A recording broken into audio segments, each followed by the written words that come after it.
Nas, What's up? What to do? we're fucking back at it again, man. Yeah, take your shoes off, bro. Make yourself comfortable. Make yourself Get yourself comfortable, bro. You in an Asian household, you know? You got there's traditions here. Yeah, you be the only guy with the shoes on. He's white. Come on, bro. You did a whole Asian tour, bro. No, bro. Sorry. So, welcome back to the Unfiltered Souls podcast. Man, we got a big one today. We got a very fucking special guest. He's the literal, real life Captain America. He's the real life Winter Soldier, bro. Not just because he's white, not just because he's a Blanco, but it's because he knows what's up. He's the optimized health expert, and man, we gonna get into it today, bro. So, Darryl. By the way, this is Darryl Evanetich. Yes. Evanetich. All right, Darryl, I want you in about 12 words or so, explain what it is that you do and who you help, man. So I focus on men's health optimization. Yeah. Help them look better, feel better, perform better, in and outside of the bedroom. That's the main goal. Also, it's the bedroom that you specialize in. Not specialized, but it's a main indicator. For younger clients, for my older clients, for them it's more of just optimizing their health for longevity and getting them in shape and having them feel like they're in their 20s again. Okay. Interesting. So what's your kind of origin story? How'd you get into the space and yeah? Yeah, so I was like a really skinny kid growing up, and I did wrestling all throughout high school. I started at 103 pounds my freshman year, and then junior year I was at 119. So I was like always very small. Oh wow! Yeah. And just like would always just get destroyed on the mat. So I just have this like internal belief that I'm like always too small and not strong enough. So that fueled my like desire to just get like jacked and just as strong as I can. For the rest of my life. So yeah, I dieted down, got super shredded, and then it was spring quarter. So then I saw like the benefits of like having like a jacked physique, and then that got me hooked. So then from there, for the next 10, 15 years, I just been researching on like what supplements to make you stronger and healthier, best diets to gain muscle. So I've always been in the space, and it wasn't until the last 2 years when I started noticing like my hormonal levels were going down that I really got into blood work and just testing it and seeing where my testosterone levels were, what else was off. And then I've been really meticulous at testing out with getting my blood work done on a monthly basis. Yeah. And then also testing out like TRT and clomiphene, natural supplements like ashwagandha and fenugreek and things that would boost. So I have like all the data. So I know like what actually works for me. Damn, okay. We definitely got to get into that too. We'll touch on TRT and everything. So this wasn't overnight, man. This sounds like it's been like you said over 15 years. Yeah, 15 years. Yeah. At what age did you actually start seeing the hormone levels going down? Probably it was around I would say like 32, 33ish. That's when I started noticing, and then when wait, hold on. You're over 30, bro? Yeah, bro. This dude is Benjamin Button, then, bro. It's like how old are you? 37. You're 37, bro. Shit, yeah, I didn't know that. Holy fuck. Yeah, I just turned. God damn. So if you want to look handsome, look like a guy Darryl here. Bro, it's not even fair. Notes. It's like Take some notes. I know some girls gonna be watching this and they're not. They're blind to us now. Like Darryl's right here in the middle. Like, bruh. Boy, you know what, man? I'm curious about what brought you to Medellin, and why did you decide to build here out of all places? So I was living in Salt Lake City. This was during COVID time, and I just wasn't the city for me, especially for like a single person. Yeah. It's like mostly like Mormon faith religion city, and it wasn't a big city. It was like 500,000 people, Yeah. so there wasn't that energy there. And I always wanted to live international. So I was coming to a crossroads of like transitioning out of my real estate business and then going into something new, which I wanted to do my passion, which was health and fitness. Yeah. And then I also wanted to travel the world. So I just looked around, seeing like what were the top nomad cities in the world. And it was, of course, like Bali, things in Europe, and then Medellin was always like top 3 on the list. So I always heard really good things about it, and it was close. You know, it's like a 3-hour flight from Miami. And I knew one person here that I met at a real estate conference. He's like, if you ever come here, hit me up. So I was like, I just came in blind. I like sold all my stuff in my apartment, broke my lease, packed a carry-on and a book bag, and just came here with no return ticket. Damn. You know what? I feel like everybody has a That's a similar kind common of story. I story, came here man. on a one-way ticket too, man. So I feel you on that. But you've been all around the world, bro. I know that, right? Like you've been to quite a few countries. Yeah. And so, like, I mean, why Medellin? Like, why Medellin though? I mean, I feel like it has everything. It's like the low cost of living, to live like a baller for on the cheap is something that I really value. I need to be around nature and mountains. I'm not like a beach guy, so I'm not going to like live on the beach. Me neither. So I need the energy of the mountains. And then, yeah, there's just like a city that's lively, and also like they have like the most beautiful girls in the world here. Yeah. So that's like another big factor. Yeah, 'Cause yeah, me yeah. in Salt Lake, you know, I was like, all right, what am I gonna do? Do I need to find like a girlfriend? I'm getting to that point where I'm like, my mom's like asking about kids and stuff. So I'm like, if I'm gonna find someone I want to be with, like I need a better pool to pick from. Yeah. You know, it's interesting too because we have a good friend who's who's an ex-Mormon, and he kind of left. He kind of said he left that cult. I don't know if you are like associated with Mormonism at all, or No, I just look very Mormon. But yeah, he looks like no affiliation. Can you imagine like a white collar shirt on Darryl just going around knocking on doors? Yeah. Go for Cool, it, man. bro. Let's start jumping into your expertise and you know what the main point what the main topic of this podcast is going to be about is the health and wellness stuff. Because I know you're an expert in that, and it wasn't just overnight. But I'm actually curious to know, man, like what are some of the most common struggles that people usually come to you for help with? Yeah, mainly for my my older clients, the ones that are like 40, 50 years old, married, they're running companies, they have wife and kids. For them, it's just like getting back in shape and just like feeling like more youthful again. Got it. They start seeing like the energy levels drop, but a lot of these guys, their testosterones are still pretty high because they're normally like among CEOs. When you had that type of drive, it's usually related to high testosterone levels. Right. So a lot of them don't have that low of testosterone. It's more of just like they're putting on extra body fat. They're not sleeping well. They're stressed out. So just like dialing them back in, because the more you age, the more you have to do to do what you did when you were like 25 as opposed to 45. I'm actually curious about that because you mentioned, the people that you work with have high drive, and then they also have high testosterone. So I'm curious on the relationship of that. Obviously, having high testosterone helps you with your high drive, but do you find that people who are ambitious, like being ambitious also helps build testosterone, essentially? Yeah, I would say, most of my clients, they're usually above 800 total testosterone levels. Is usually where they're at. I have one client that is at like 350, 400, but he's like out of shape. I think he's like 35% body fat. So when you have that much body fat, you just like aromatize so much estrogen that it pushes your natural testosterone down. So once we get him to like 20-25% body fat, he'll probably be like 500-600. So that's like the main thing we need to get focused on for him.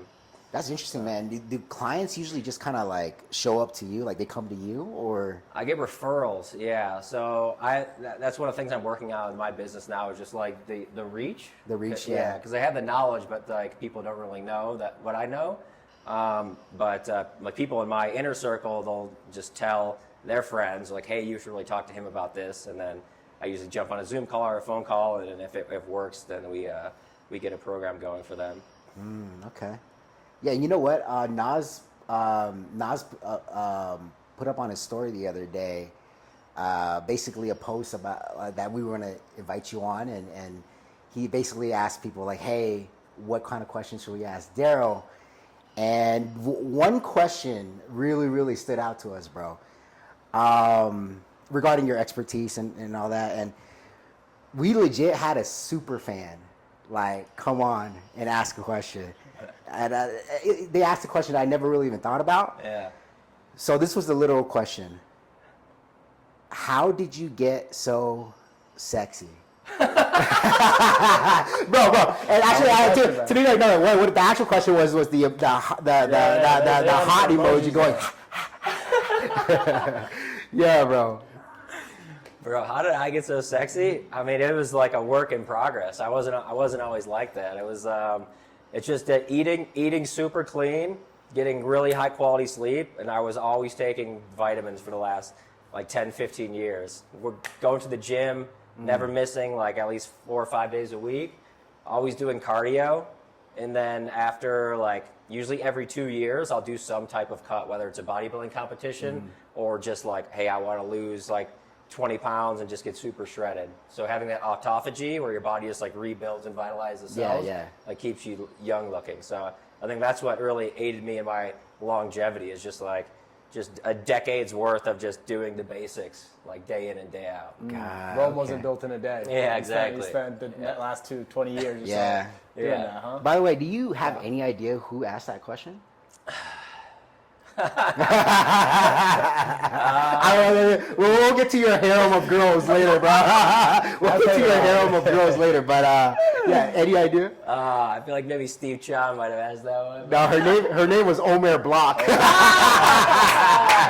He was thirsty for you, man. Yeah, I can see that. That does make sense. Well, you're the health guy, so I want to start with the very basics, right? Because there's so much info on the health space, right? Whether it's diet, nutrition, sleep.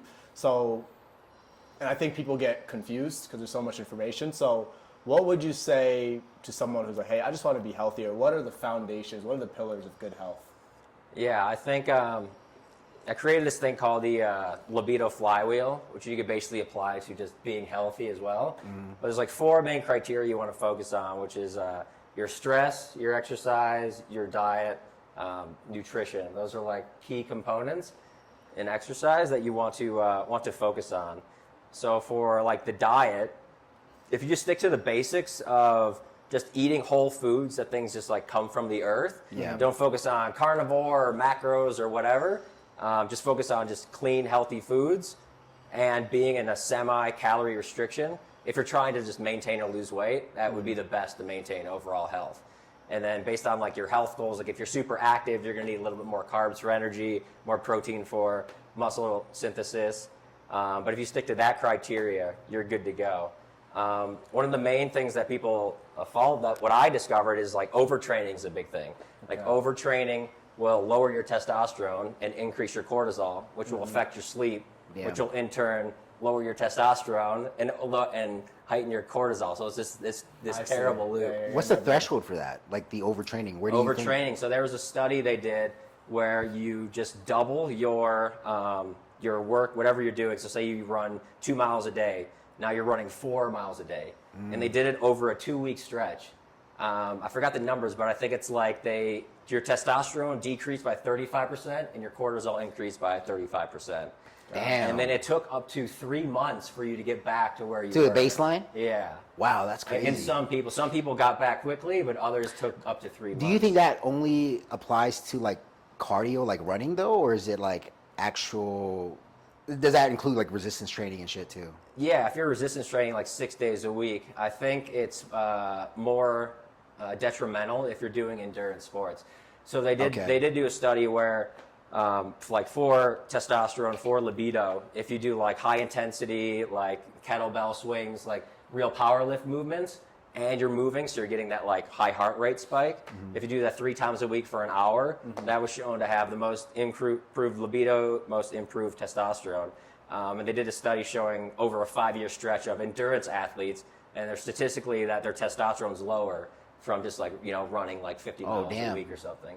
So I actually backed off the amount of zone 2 cardio I did and increased the VO2 you mentioned that to me a few times. The zone 2 cardio is that above 130 BPM or something? Usually it's going to be like 130 to 145, somewhere in there. It depends on your age and your fitness level, but yeah, I would say like 135, 145 is probably where most people are going to be. Okay.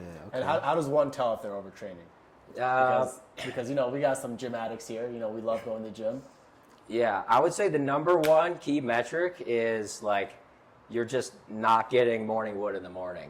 Like you're not horny. Like your sex drive is gone. Okay. Like so, yeah, you have no desire to like call a girl over that night. You wake up and like you're not rock hard. You know what I mean? It's like that's going to be a big indicator of that you're overtraining. So what you need to do there is just have a little bit of calorie surplus, replenish your body, especially with good quality fats like avocados, olive oil, and then take like 1 or 2 days of doing nothing, like sitting on the couch, chilling, relaxing, no working out at all, letting your body recover, and that usually will kind of lighten everything up. Bring you back to baseline. Yeah, bring you back. Interesting. Speaking of, why should what's the use case for why should men even invest in optimizing their health? Because that's something that we really come from, like the idea of optimizing your health and being healthy for men is not it's not a normalized thing yet. Why should men even invest in that? It all depends on their goals. Like what do you want? Do you want to perform more in your business and have enough energy to run? Do you want to have like a high sex drive so you can like work a lot, but also have like your harem of girls on the evenings and weekends? So it's all basically, or like for my older clients, they have like a wife and kids, so they want to live until they want to walk their daughter down the aisle when they turn like 25 or whatever. So they need to be in optimal shape for the next like 20 years. Right. So it all depends on what's really driving that person. I feel like for people in Medellin, it's all like people want to look good, they want to feel good, they want to get girls, those guys, and they want to make a bunch of money. Those are like the big drivers. That's true. Yeah. Yeah. So if you can kind of help them do that, then that's going to get you where you want to go. So, I asked you about like the pillars of good health. Now I'm curious about what are some of the biggest myths or misconceptions people have, or things that people do that are like absolute bullshit. Yeah, I think like, if you want to get in good health, it's like, hey, I'm going to just like drop 1,000 calories and then I'm going to wake up at 6 a.m., even if I only got 4 hours of sleep, and, run 2 miles, work, and then hit the gym at 4 p.m., right? Like that's going to work for 1 or 2 weeks, and then the overtraining is going to set in. The poor sleep quality is going to like just destroy your recovery and your hormones, and it's just going to cause this negative spiral. So like, I would say the best myth is to bust that myth would just be to do slow and steady and build your way up, and just sticking to the basics, and just like fad. Also too, like fad workouts, fad like magic. Like everyone wants like a magic pill. Yeah. Like if you tell someone just like, hey, just focus on your sleep and just like eat really clean quality foods and make sure you're properly recovered, sexy. Like nobody wants to hear that. Yeah. But if you're like, hey, I have this pill. It's gonna like make you rock hard. It's gonna have you super focused in the gym. It's gonna make you a ton of money. And then if you supplement this with tanning your balls for 5 minutes a day, you're gonna be set. Does that work though? I've been seeing. I haven't seen any studies on that, but that's what needs to sell. You need something crazy like sunning your balls or doing some like red light therapy, which like that does work. But you need something like existential that's like out of the norm for people to be like, ooh, what's this? Yeah, it's like always a shiny new object. You need the shiny new object. If you sell them like what they already know, like I know I need to eat right, I know I need to work out, I know I need to sleep, right? Then they don't care. Everything I've tried, bro, after trying it, I always realize, like the timeless principles are always the things that work the best. Always. Yeah. Every single time. So what I've found, it's not like how much knowledge I know. Like if you want to get someone the best results, it's not, you don't tell them like the best plan, because you need to tell them what they need to hear so they believe to get them to do the things they need to do. So so whatever gets them to stay in a 200 calorie deficit, you tell them to do that. Like whatever gets them to be active for 3 to 4 days a week, you get them to do that. Like, hey, I don't need you to lift weights 4 days a week. I just need you to be active. Do you like socializing? Yes. All right. Let's do pickleball, because it's a team sport. You can go chat up with your boys. It's a social environment. They get like all these dopamine hits, and then at the same time they're running around burning calories. Do you find that you face a lot of resistance? Like you might be, someone signs up with you for coaching, right? And they want their dream body, they want more energy, but then when it comes to these kind of different aspects, they kind of like, but I don't really want to go to the gym today, or. Yeah, when I first started, like 2 years ago, like I would always run into that, because I was like, this is what you need to do to get this effort in like the shortest amount of time. But people have lives, like they're married, they have kids, they have to go to soccer practice. Everyone has different schedules. So now what I do is like, I don't get stressed when people are like, they can't do this. I'm like, okay, like why can't you do that? Like you don't have the time, you don't want to do that. So if they don't have the time, all right, let's find something that you could do like in the office in between breaks. Or let's find something you enjoy. You hate the gym, all right, let's keep you out of the gym. Let's go, let's play basketball. Do you like walking? All right, go walk around your yard for 30 minutes around the block. So as like a coach, you almost have to kind of adopt your protocols to their lifestyle. Exactly. Gotcha. You just have to figure out, and a lot of these guys travel too. Like they're on planes like 2-3 times a month. Yeah. So it's like, how do you build a routine when they like don't really have a routine? Yeah. So you have to like you got to be flowing with them. That's interesting, man. So, like, do you find yourself running into these kind of like objections and resistance from your clients a lot? Like, what would you say some of the biggest biggest psychological roadblocks are that are preventing men from getting their health handled? I think it is a lot of it's like their hunger hormones. Like they do the diet, they do the exercise, but like when it gets late at night, like the sugar monster comes out and they want to like just raid the fridge. Or like they're really stressed out with work, they can't fall asleep, and then it's 11 a.m. they're wandering around the kitchen, and then like next thing later, like 1,000 calories are down. So it's just kind of like figuring out what's causing these like stress points in them to break what they're not supposed to do. And it's constantly coming up with a new plan. Like I have clients that I've worked with for over 2 years, and it's always like they have consistent things they mess up on, but you basically have to ride momentum, because sometimes they get in a good groove and you don't want to change anything. And then there'll be the holidays or a work trip or something will ruin that, and then now we have to like figure out a new plan. Yeah, this definitely doesn't sound like it's a one-size-fits-all thing at all. Like I think a lot of people in the industry make it sound like it's a kind of put out cookie-cutter plans and shit like that, but from the way you kind of talk about your clients, it sounds like everything is super personalized and customized to that person. Yeah, everything's customized, and everyone has different goals too, and everyone likes doing different things. Like I'm like a bodybuilder at heart, so like if someone like came to me and was like, you need to run 5 miles a day, and only 1 day a week you can go to the gym. I would like tell this guy to F off, you know? I'm fuck that shit. I don't want, like, I'm active, like I'll work out 5 days a week, but I'm not gonna be running up a hill, you know what I mean? Yeah. Like, give me some heavy weights to lift, you know? Give me some big booties. For sure, big booties, bro. No, like one of my boys, one of my best friends is a power lifter, and like that's all he does really is power lift. A super strong dude, short, strong, lightweight dude, but like, you know, if you were to tell him squatting is bad for your back, he'd be like, fuck off, man. You know what I'm saying? He's the same thing as well.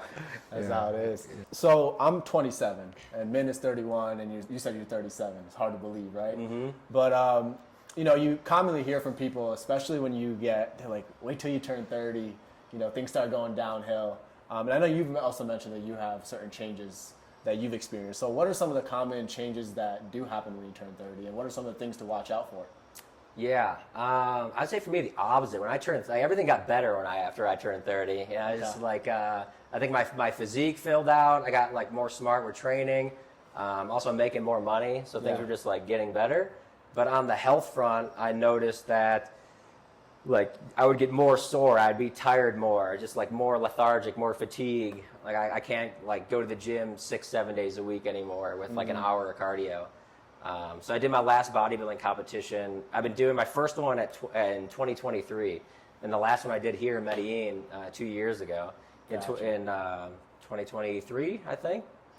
And the biggest thing I noticed was like when I did the one when I was 35 years old versus the one when I did when I was like 23, 24, like the entire training time, I was just completely dead. Like I would wake up, cardio, and then lay horizontal the entire day until I had to go work out again, come back, eat, lay down, and then do cardio and come back, sleep. That cutting process, like, it sucked. It's tough, right? Yeah, it's really tough. But like when I was like my prime physique was probably 27 to 29. Like I could lean up super quick. Like it took me twice as long to get shredded at 35 than it did when I was 29. Gotcha. And then at 29, I still had a ton of energy. And yeah, when I did my cut, I don't think I wasn't firing off any DMs for probably 2 months, you know, to any chicas. Like zero libido. I hear that when you cut hard like that, you just don't want to fuck or anything like that. Yeah, when you cut hard, especially when you're like already thin, like if you have excess body fat and you cut, you can go low calorie, low fat, and you'll be fine because your body has enough fat to burn to convert to cholesterol, which will produce testosterone. But when you're already like thin, like sub 15% body fat, and you keep going lower, then you're stripping your body of the building blocks to make testosterone and all the other hormones. Gotcha. So you're just like, and it took me like 3 months to get like Really? Somewhere near baseline, yeah. Damn. It was a Damn. it was a long comeback process, yeah. What's your body fat percentage actually? I have no idea. I'd probably say like 15.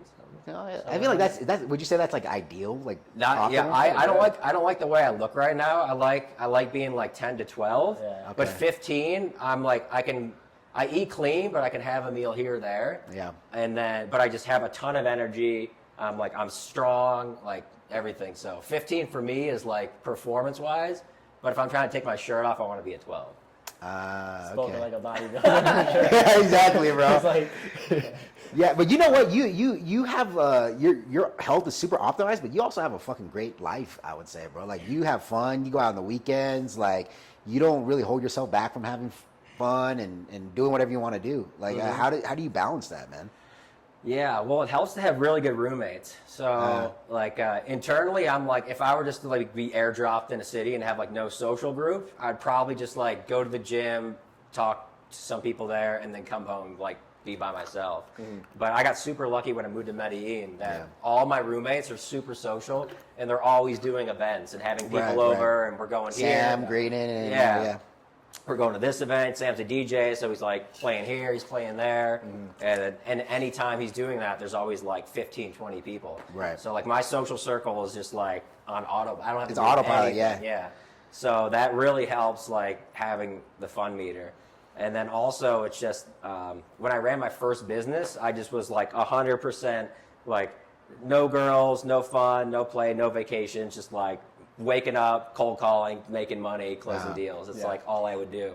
And after doing that for 3 years, I was like, the next time I start a business, I'm never doing that again. Yeah, Like, yeah. There's a time and a place where you do need to put the pedal to the metal, but like if you're in a spot, you can do it strategically where you can still have You think fun. there's like an income level or a certain money in the bank where you need to do that before you can kind of chill a little bit?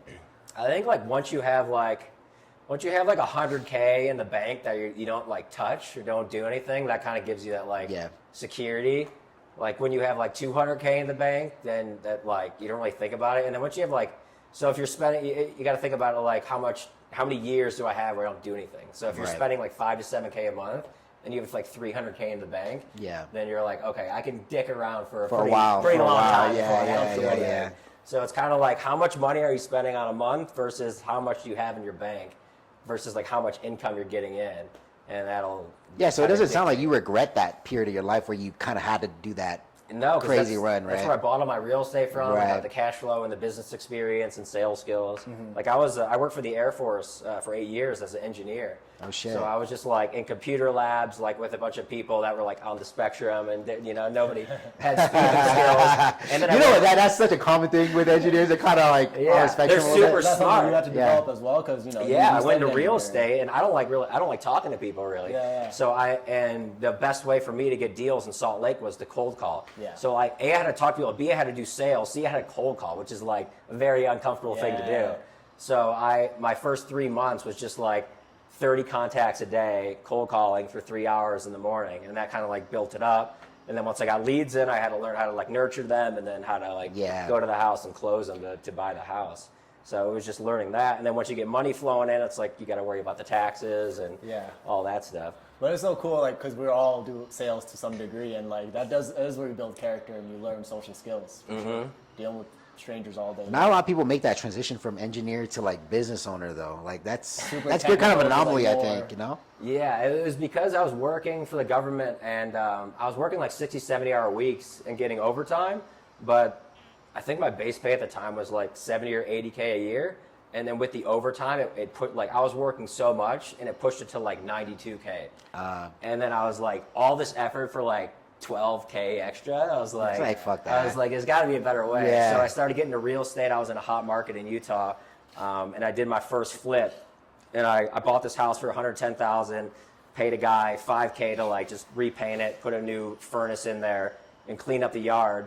and I sold it to a cash buyer for like 155. I think I made like 40K, and this was from start to finish 45 days. Damn. And I was You're like, I made half my salary Yeah. in like a month That's and a half. crazy, I was like, so that was like crack. Paradigm shift. Yeah, so I'm like, all right, I'm in. So, yeah. So that was your first deal that you did that my with? first deal, yeah. Fuck, man, my first deal took 2 years. I was in the house for 2 years. I made like 20K profit. It was not worth my time. Yeah, at least you made money though. I did, yeah, fair enough. Going back to the health thing, right? Is it true that, like, especially, you know, around 30 or so, you talked a lot about testosterone, that your testosterone declines? Yeah, so after 30, so it peaks like in your 20s, probably like 18 to like 22, 23 is like when it'll peak.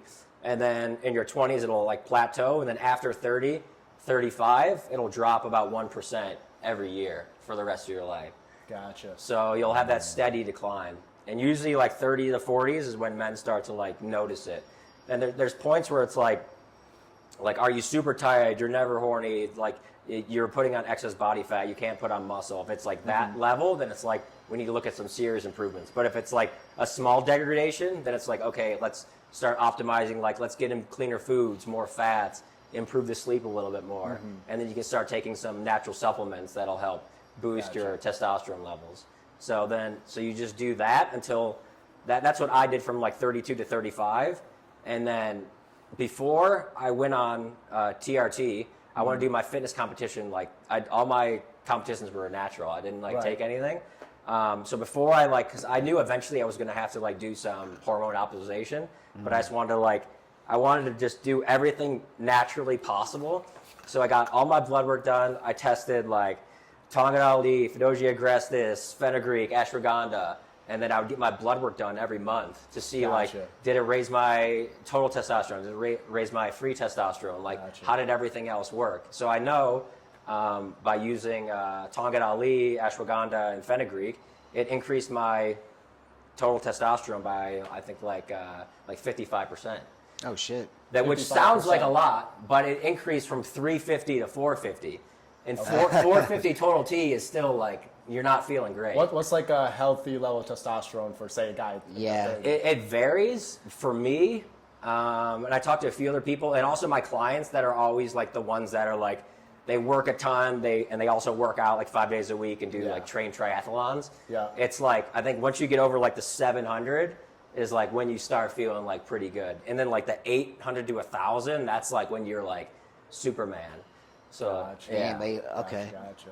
Yeah, like when I was on TRT, I did mine. I was doing injections like Monday, Wednesday, Friday, and I would test and I would get to like 800. I felt like pretty good, and then I was like, let's like see if I do like a little bit more. So I cranked up the dosage just a little bit, and then that got me to 1,000. And when I was at 1,000, I was like, I felt like I had too. I was like too much. It was like what do you mean? How does that feel? Like too much? You feel like Superman or what? Yeah, you feel like Superman. Like you never get tired. Like you're never sore. You're just like horny all the time. you want to fuck everybody. Like it's a problem. Like you can't. It's a problem for society right now. Yeah, bro. It's like damn. Yeah. So I was like, and then also like your skin turns a little bit red because there's a lot of like red blood cells that come up. Okay. And also like if you test your hematocrit, your hemoglobin, which are blood metrics, it causes thick blood. So if you ever see someone like super roided out, they have like these like hoses for veins. It's because their veins are like very viscous. So it increases the viscosity of your blood, which isn't good. Viscosity meaning? Think of like motor oil, right? In a car. Like if you have like too thin, it's thicker, which sludges everything up. So it's just like more stress on your organs, more stress on your heart. Yeah, because you got to pump that. Exactly. And the only way to get that down, there's no real natural way, so you have to just have like somebody come drain like a pint or liter of blood once a month or once every 2 months. Okay. So yeah, and then also I felt like it wasn't good for me longevity wise. Like I felt like it aged me a little bit more too. Interesting. Yeah, because especially with the girls always say, "Oh my God, you look so young." And then I was on TRT, and I like those. You look like an old man. Dried up, bro. Like I was an old man, but like the comments were not drying as much as they used to. Okay. And then I got off TRT and went natural again, and then did other things that are hormone replacement therapy, not testosterone replacement. Okay. So my natural testosterone is still running. It just increases it more. the comments are back. Yeah. Yeah. Steph still young. How'd you get so young? Bro, let's talk about that though, because you obviously have experience with TRT. Like, what's your take on TRT, and who actually needs it, and are there any pros and cons to it? Yeah, no, I'm all for it if you need it. But for TRT, the way I think it, and the way I would tell everyone is like, think of TRT as like a nuclear bomb or like a giant bomb, right? Like, will it do the job? Like, if you have an enemy in a foreign country and you want to take them out, if you drop the nuclear bomb, will it work? Like, yes, but there's going to be a lot of fallout and a lot of collateral damage. That's a great way to put it. So do you need to drop the bomb? Like, sometimes you might, but in most cases, you can send in a tactical 10-man team and do the same job and get the same outcome. Which is like what with way less downside. Right. Which is what the natural shit, like the osteotomy. Which is with the natural way with hormone replacement therapy. So what I'm doing now is, depending on where your like natural testosterone levels are at, like I would optimize first, like make sure you just increase your natural fats that you're getting. So like drink 3 shots of olive oil a day. So get that in there. And then improve your sleep. Make sure you're getting at least 7 to 8 hours of high quality sleep, making sure you're getting deep in REM. So if you wear like a tracker, like a Whoop, I would like optimize that. And then once that's optimized, then I would look at your training. So you're not 25 anymore, you're 35. So maybe you can't work out 6 days a week anymore. So if you don't want to go on TRT or use any enhancement, maybe you need to back it off to 4 days a week. So for me, it was 3 days a week gym. So 20 minutes a day, every day cardio, and then 3 days a week lifting. Monday, rest day, Wednesday, rest day, Friday. Gotcha. And then that for me, I was able to maintain my energy. I wasn't super sore, I wasn't tired, and I was still feeling pretty horny. Okay. And it was really interesting because you were strategic about the way you went on your journey from pre-TRT to TRT to not being on TRT. Post-TRT, yeah. Yeah. Did you have was there almost like a come down period from the TRT where your testosterone tanked and then you had to kind of rebuild it? Yeah, so that sucked. But there's post-cycle therapy which you could take. So when you do come off TRT, you want to revitalize your luteinizing hormone, which sends a signal from your pituitary down to your testes to produce testosterone. So you'll take injections, HCG, which it's like the actual hormone. And then you take Clomid or clomiphene, which tells your luteinizing signal to produce your natural. So you'll do that. You'll run both of those for about 2 weeks, 2 to 3 weeks, and then you'll eventually wean off your HCG and then keep pumping the Clomid so your natural body remembers how to produce testosterone. Okay. And then once you do that, then you kind of cycle off. And then after about 2 months, you can go like 2-3 months, you can go full natty. And then that got me to like 350. And then I tried all the natural supplements, and then that got me to 450. Gotcha. And then you kind of been able to maintain that baseline. Well, the 450 I still wasn't happy with, so then I was like, okay, what's the next step? And then that's when I got onto hormone replacement therapy, which is enclomiphene, which is a pill tablet. So you can start with 7.5 milligrams a day, go to 12.5, and I take 25 milligrams a day. Gotcha. And that got me to 650 total testosterone level, which was good. I noticed like I had more muscle mass, I had more energy, but it was still like, I know, like I did TRT. I know like what I know what you needed. You know what I mean? So I was like, okay, this is good, but it's still I don't have that punch. So the last month I just started a new cycle. So I backed off a little bit of the enclomiphene. I cut that 50%, and I added in HCG, which gives you that pure hormone. Yeah. And I feel like incredible now. So it's like I have to back off it now because now I can't. It's hard for sleep because I'm like never tired. So I just have a ton of energy. I'm working out all the time. Like if I don't work out for like 6 days a week, I like won't be able to sleep. Damn. Yeah. So you're in the gym 6 times a week. Yeah, but 6 times a week. But yeah, 4 of them I really need to go. 2 of them are more for like eye candy. It's like, hey, I'm bored. Let me go see if I can. So you don't think you're overtraining though, just because you have like a shit ton of energy? Yeah, for me, I'm not overtraining. Yeah. Because I still have morning wood in the morning, and I'm not overly tired and fatigued. But I think I am overdoing it in the enclomiphene HCG. So I just dropped my enclomiphene a little bit, and I reduced my HCG. So probably the next month or 2 months, I'll dial in like the exact dosage of where like it doesn't impact my sleep.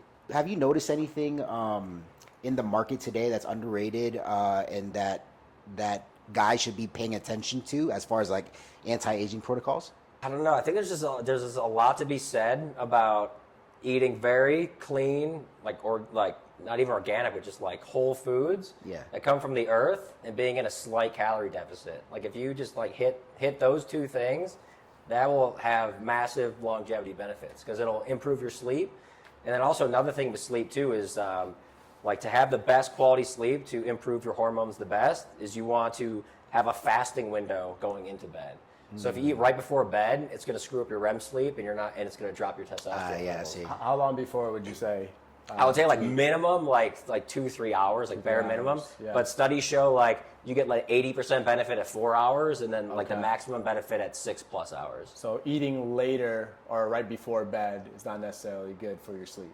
Yeah, not good for your sleep. But there was a study on soccer players in Brazil who were focusing on performance. And for them, if they had a protein shake before bed, it didn't mess up their sleep too much. It was quick and digestible, so it wasn't slowing it down, and it did aid in their muscle synthesis, and they performed better when they did that.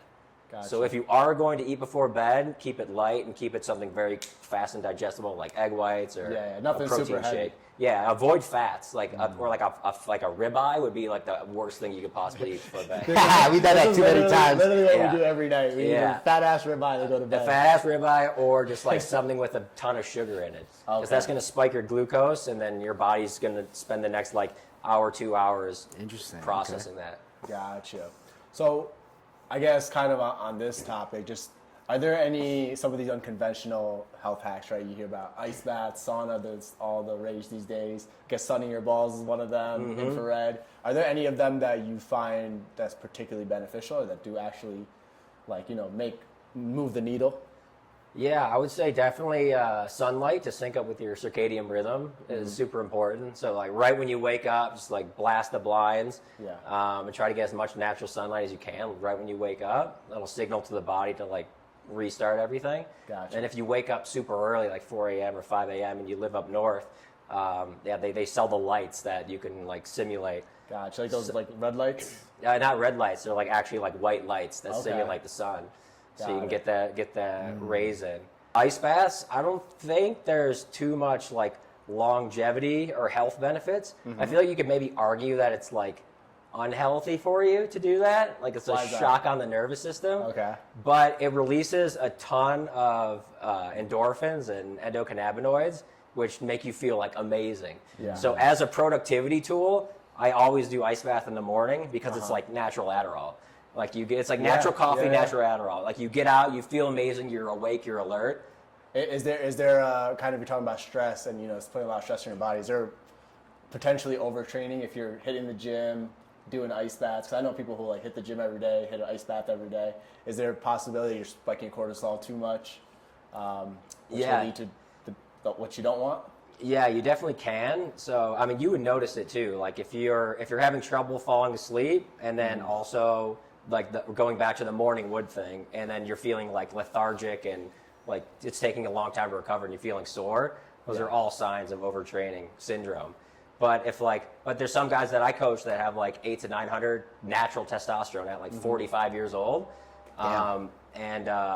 they work out. They still work out like 6 days a week, and they don't get like tired or sore. Yeah. So I think it's all about like for me, I wish I tested my blood work like all throughout my 20s. I think the first time I tested my blood I was like 32 or 33, and I think my testosterone was like 350 or 400 somewhere in there. So I'm pretty sure throughout, I think the highest natural I've ever been was probably like maybe 500. But I feel like I've always been like 350 to 450. Yeah. So for me, and I always wanted to be a bodybuilder, so like I just sucked it up. I feel like I always overtrained my whole life, but I was like, which made sense because there's a lot of times where I like just wasn't horny a lot, And then I would like go on vacation and like eat at a calorie surplus and not work out a lot, and then I was like, man, I have so much energy, I feel great, but I never put like 2 and 2 together. Yeah. So your T is naturally low then? Yeah, it's naturally low. I think so. Yeah. Oh, yeah. What about other stuff, man? Like the red light therapy stuff, fasting, and like what's your take on that stuff? Yeah, I'm a big believer in fasting. Definitely good for autophagy to kind of help the body just like repair and replenish itself and kill like old cells. It's also like for me, it's a big like productivity tool. Yeah. So like in the morning, Yeah, I don't that's like true. to eat anything because once I get sugar or food or carbs in my body, like my glucose spikes, and then my You get, like, mental lethargic? yeah, I get lethargic, Yeah. I get tired, and then I'm not mentally sharp. And then there's like this old primal, I can't remember who said it, but it's like a primal thing of when you're a little bit hungry, you're more irritable, you're more a little Yeah. on edge, but you're ready to Yeah. get some shit done and like Yeah. get after it. So it's Yeah, good yeah. to be like productive Right, right. and knock it out in the morning. What's So, the longest period you fasted for? 3 days? 3 days? Yeah. We did that too. We did a We did that 72-hour last, fast. But you know what's year. funny, man? Like, before I ever did fasting, it was wild to me. I'm like, fuck, that's crazy, 3 right? days A lot of without people, food? well, a lot of people think that, right? Like, if they've never fasted, like, what would you say to somebody who's just like super skeptical or like thinks like fasting for more than like fucking 8 hours or 16 hours, even like the regular intermittent fasting, Yeah. is like absolutely fucking crazy and wild, and you're fucking gone crazy and psycho. Yeah. Well, I think it all depends on your body type too. Like if you're like super small and skinny, and your goal is to like put on muscle, I would say like for me when I did the 3-day fast, I did it I think when I was 33 or something.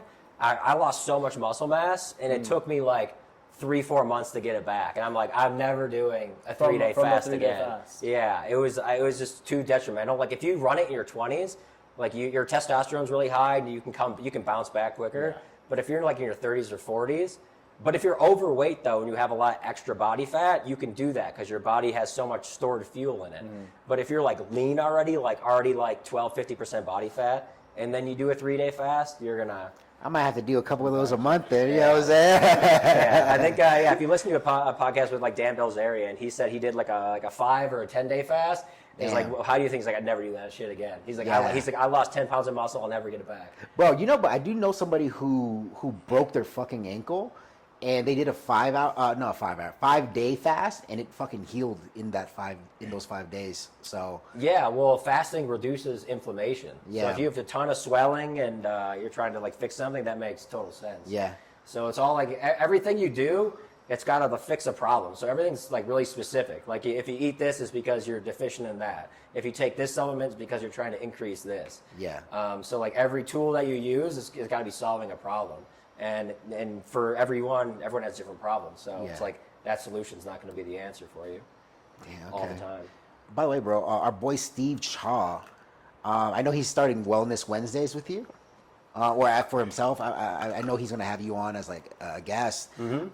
Steve mentioned that he mentioned peptides to me the other day, and he said that I had to go to you, the expert, about it because I have no clue about peptides at all. But he's like promoting it super hard. Why do you think he's promoting it super hard? What are peptides?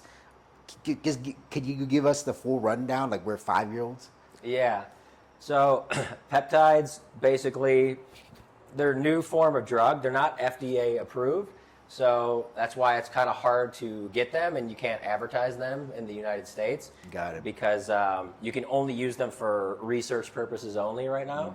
So that's the only way they can market them as. Interesting.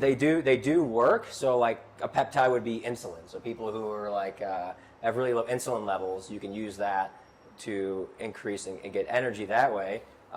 There's also a really popular one like semaglutide or Ozempic.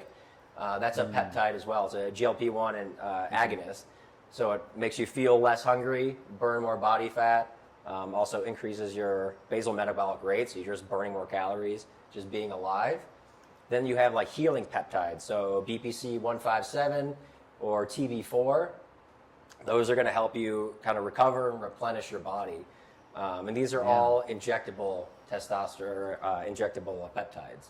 Okay, so there's basically a buffet of peptides for different purposes. Yeah, and then you have the fat loss and the muscle building peptides. So But what are those then? Like the so ones? What are the best ones for? Isomorelin, tesamorelin. Those are like the top 3 that you would use for muscle building and fat loss. Oh, okay. And some of them are good for like burn. I can't remember which ones, but one is really good for losing visceral fat, which is fat around the organs, which is what you don't want.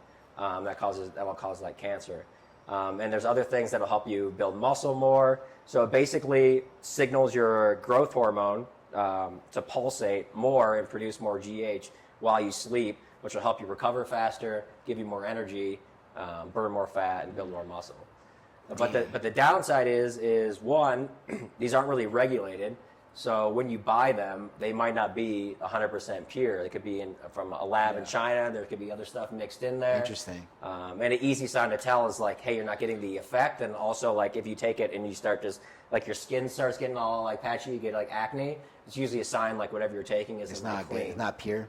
Yeah, so that's, like, that would be one downside. Is there any more to that? I mean, is there much research and study that's going on? That's the other one too. Is there's just not a lot of long-term studies. So one of the big things people say is that since it increases your growth hormone, it not only makes your muscles grow, but it makes everything in your body grow, which includes like tumors and cancerous cells. Oh, interesting. So damn. But the thing is with these peptides is they could be more safe because instead of taking straight GH growth hormone, which has your GH levels super physiologically high for an extended period of time, your risk exposure is really high.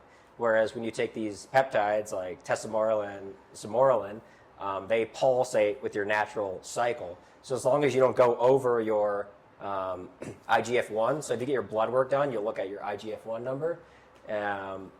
If it's like 150 or below, you're kind of like on the low side. So that would just bump it up to a natural level. So if you keep things in a natural range, same with TRT, if you keep it in that like 700 to 1,000 range, you're going to eliminate a lot of downside. It's when people go super physiological that causes all these different side effects.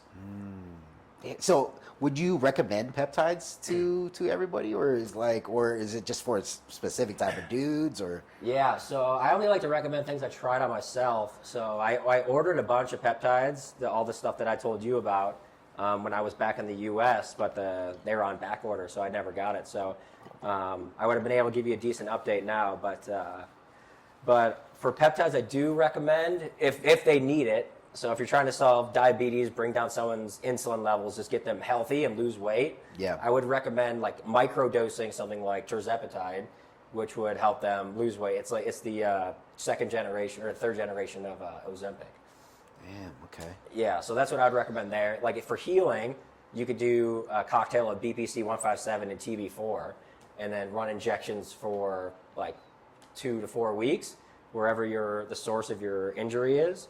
I think that's fine. And then if you were to do something like testosterone, isomorelin, I would probably cycle that on 2 to 4 months, see how your body responds. But I always like start at a really low dose and titrate up, and then get your blood work done and see if there's any like negative side effects, and then kind of go from there. This is definitely like a growing industry though, right? Because like I hear about people making a shit ton of money like selling Ozempic and shit like that. So. Oh yeah, they make a ton of money because it works. Because it like the easiest way to lose weight is to eat less food. Yeah. And so the main thing of Ozempic is it makes you less hungry. So you're less hungry, you eat less food, you lose weight, and then you stay on it for 6 months. And it works. So that's why people are making a ton of money, because they're selling a drug that works. Okay.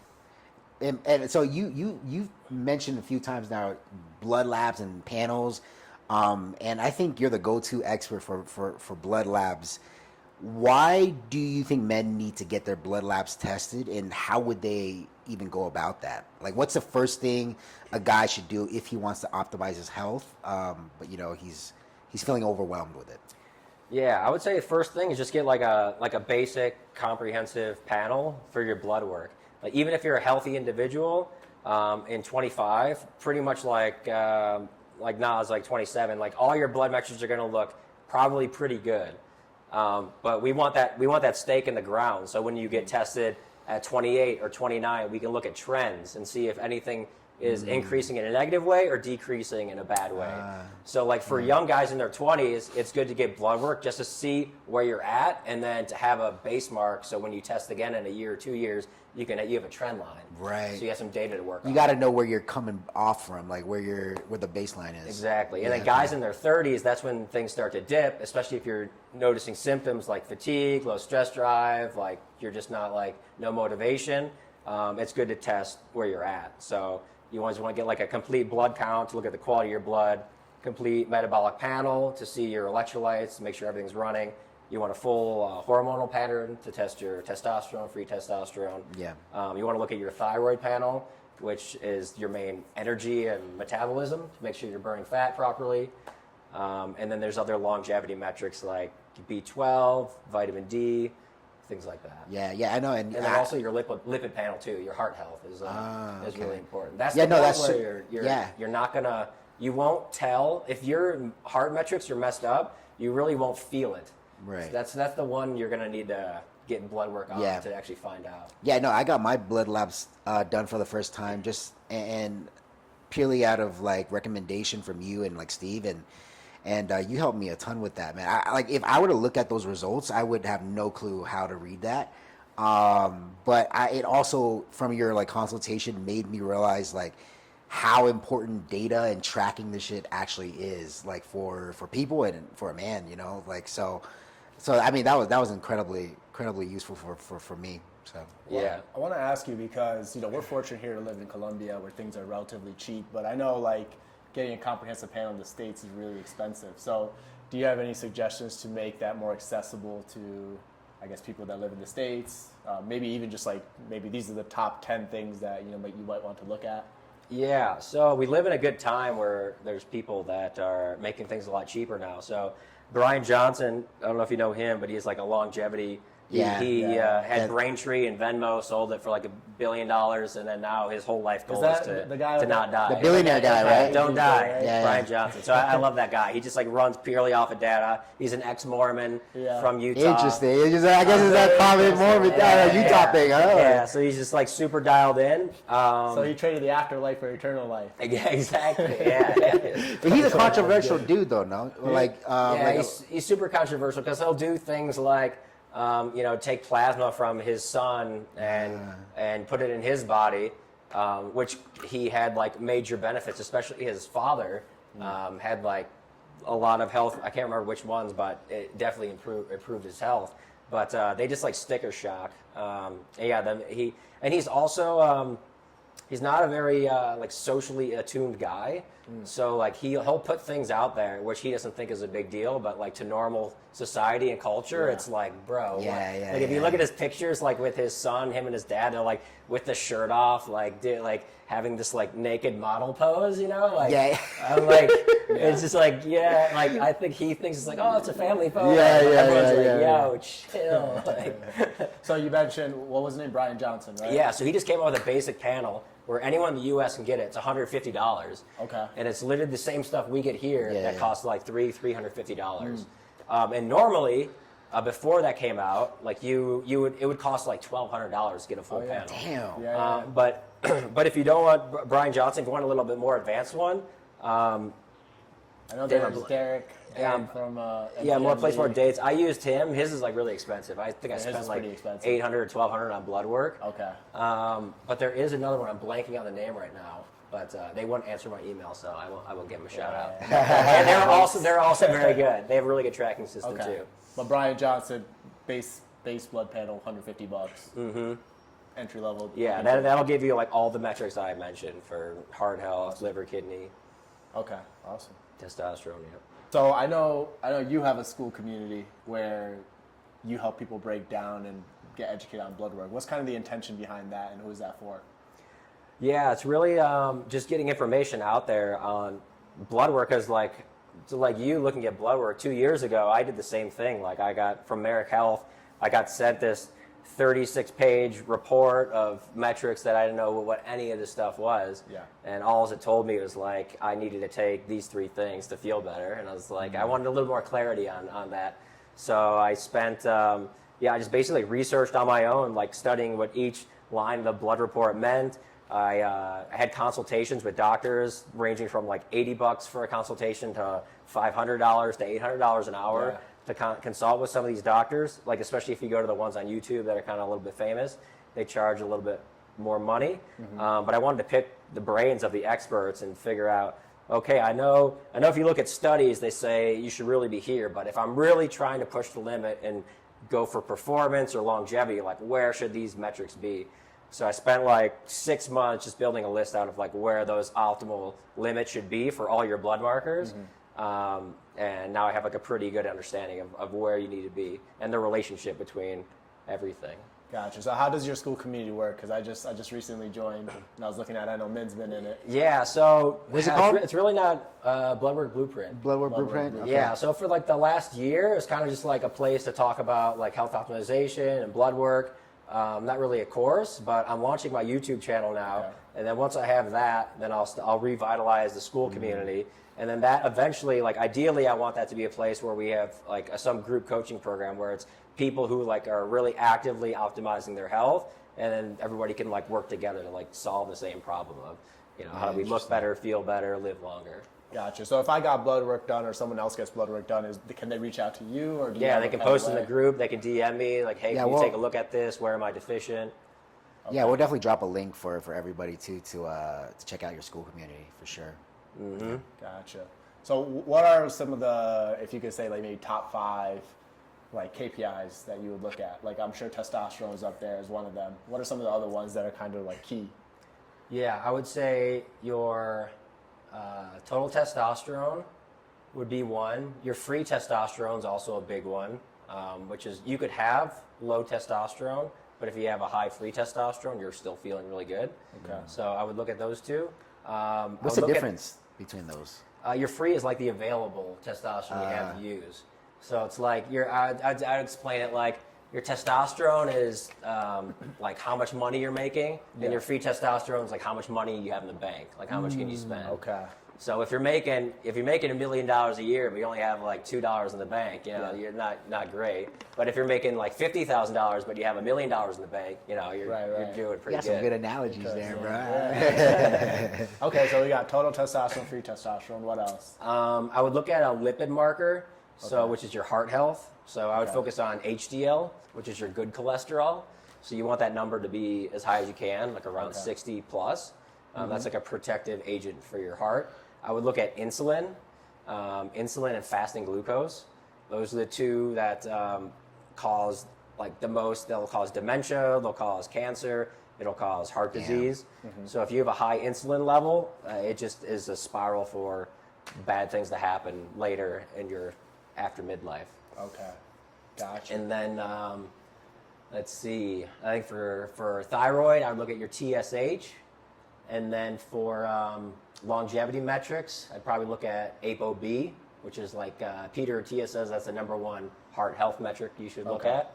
And then I would look at D3, That's like B12, and then like an inflammation metric like CRP or like homocysteine, something like that. Gotcha. Yeah, I'm gonna have to get some blood work done. I think you're starting to convince me that I need to get it done. Yeah, it's all about optimizing your hormones, keeping your insulin and glucose low, and then you want your inflammation metrics to be low as well. Because the more inflamed your arteries are, the more damage it'll cause long term. So for Gotcha. long term health, those are key things you want to look at. Okay. Well, there's like a lot of, we talked about a lot of different pillars of health and, all these metrics and stuff. And I think it can get a little confusing for someone who's trying to, just better their health. So, how can, and you've talked about your clients and how sometimes they struggle to stay on track as well. So, how can someone stay accountable and, make progress without burning out or getting overwhelmed? Yeah, so basically, say someone just comes in, gets their basic blood work panel done, have somebody who knows what they're doing review that, and they should point out like 3 key things. So if I look at like all the clients that I ever looked at, the main things are like their cholesterol's high, their insulin and fasting glucose is high, they have low testosterone, and then they're like low, they're vitamin deficient in B12 or vitamin D, something like that. So you would pick the top 3 things that are going to make the biggest impact on. And then you just come up with a game plan saying, okay, we're going to optimize for testosterone and we want to lower your insulin levels. To do this, we're going to take these supplements, we're going to eat these foods, and we're going to cut back on carbs. And then we're also going to include some cardio to bring down your insulin levels. And if you just add these little changes, let's retest in 3 to 4 months and see if we're making progress. you're not going to be in the optimal zone. But as long as you go from like a 10 insulin level to like 8.5 insulin, we're moving in the right direction. Gotcha. So I had a friend say this earlier: prioritize, organize, and then execute. Exactly. And then you test that. Okay. Yeah. So it's all about tracking and tracking the trends. Gotcha. Yeah, Okay. And in any dynamic where you're teaching somebody something, there's always people who ask for advice, and then they'll ask you time and time again, and then they'll just completely ignore it. I call them ask holes. Yeah. Because they're always asking for advice and then just ignore it. Do you have like a common piece of advice that you usually give people that people just usually just freaking ignore, and the people who do follow it, they usually see massive results from it? Yeah, I would say the biggest thing is, more zone 2 cardio and cut back on the carbs. Cut back on the carbs. Yeah. Okay, that'll help with simple and most direct, people. Yeah, if Nas probably not for him. I was just saying, I love carbs. With your training schedule too, like you need the carbs. But for most people that are like, just like picture an unhealthy person. Yeah. Like that's going to be like the main advice that and then like calorie restriction, like just even like I would prefer them to eat like okay half the time and shitty half the time, as long as they keep calorie restriction even on the shitty days. They're going to see better results doing it that way. Gotcha. Okay. That's awesome. So let's jump into sexual health and libido too. I think that's super important for men in general, is to have that drive and that feeling of wanting to fuck. What would you say are some of the biggest killers of a man's libido and performance that really is just like never talked about enough? A big one is work stress. Work stress will increase your cortisol, and cortisol is a libido killer. So when your cortisol's high, it'll mess up your sleep, and it'll also kill your testosterone. So, and then also work stress too, not even just raising cortisol, but it just takes your eyes off the ball. You're focused on getting this task done. You're not focused on women or anything like that. Yeah. And they did a study where high testosterone levels won't spike like your arousal. So it won't, like, if you're in a room by yourself with high testosterone, it's not gonna force you to like go out and seek anything. But if you're in a room high testosterone and there's a girl next to you, you're gonna be like way more aroused, right? Because the opportunity's there, right. So that brings you back to the point of like your work stress. Like if you're not even thinking about other things in your life, like girls or having sex, it's just gonna shut off that part of your brain. Gotcha. So somebody would have to like exactly. Yeah. So a man would have to basically intentionally put himself in those environments, essentially, or is that what you said? Yeah, you just need to be around the environment. Okay. Yeah. You got to make an active like effort to put yourself around women and people and have a social circle and whatnot. Okay. How does porn affect, I guess, your testosterone and your physical health? Yeah, I'm curious. What's your take on that? Yeah.